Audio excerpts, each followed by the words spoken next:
Hi YouTubers, Marko with Marko Custom Models, showing off the World War II military Jeep that I had finished up for a meeting that we have that involves, at the IPMS meeting we have what they call Canada Night, so anything Canadian, whether it's a Canadian made automobile, which would be, maybe like a Bricklin, which I haven't seen a model of, and or most of it's military, right? So since I build model cars, primarily I use the Jeep to build a Canadian World War II Jeep.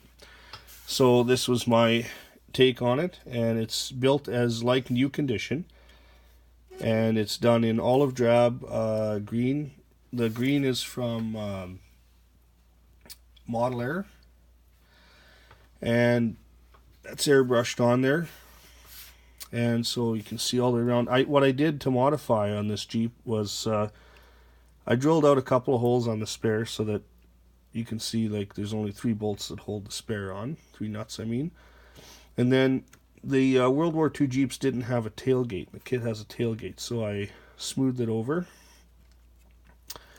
And I didn't put the shovels and that on. I just wanted it to look like fairly clean.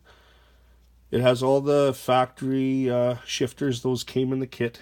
I was going to use needles, pin needles and stuff, with make them a little thinner, but I ended up just using the stock shifters.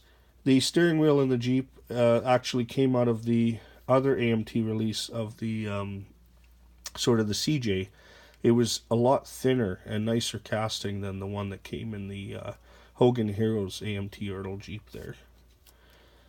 So I had some Canadian stickers, or decals I should say, from, I bought a decal sheet that was for Canadian military vehicles, and they fit this pretty well.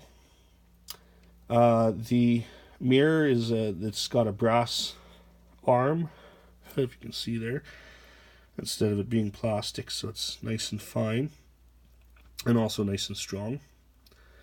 So I made it steel axle, so there's the wheels are drilled through the diffs instead of using the little pins, and it has a metal axle that goes through. So that's the underside.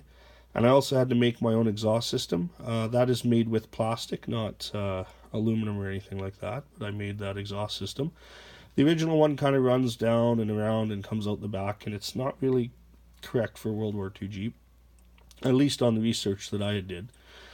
The tires, they sort of have sharp knobs on the side, and I had trimmed those knobs off.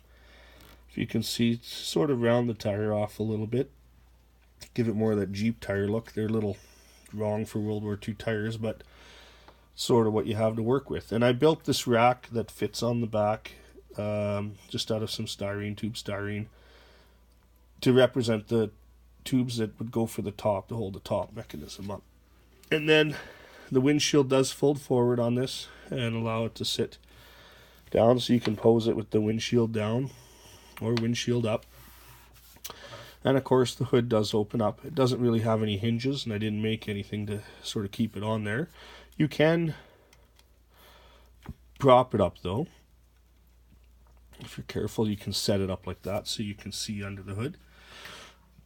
If I take the hood off, just set it aside, there's the engine there, little flathead 4-cylinder. I added some spark plug wires, if you can see there, and just a brass fuel line going from the carburetor down to the fuel pump, just to add a little bit of detail.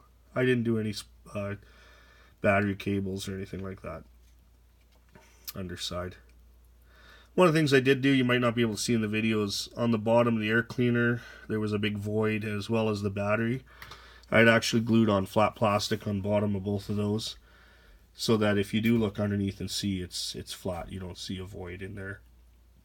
So yeah, that's the Jeep, and I think it turned out pretty well, and so did other people. Out of all the planes and military vehicles that were there, I actually took 3rd place, which is the first time I've ever won a medal at an in-house contest. So that was pretty cool for me. That was really nice. I enjoyed that. So yeah, it turned out well, People liked it, so I thought I'd share it with you guys. And that's it. So if you like, please subscribe and have a great day.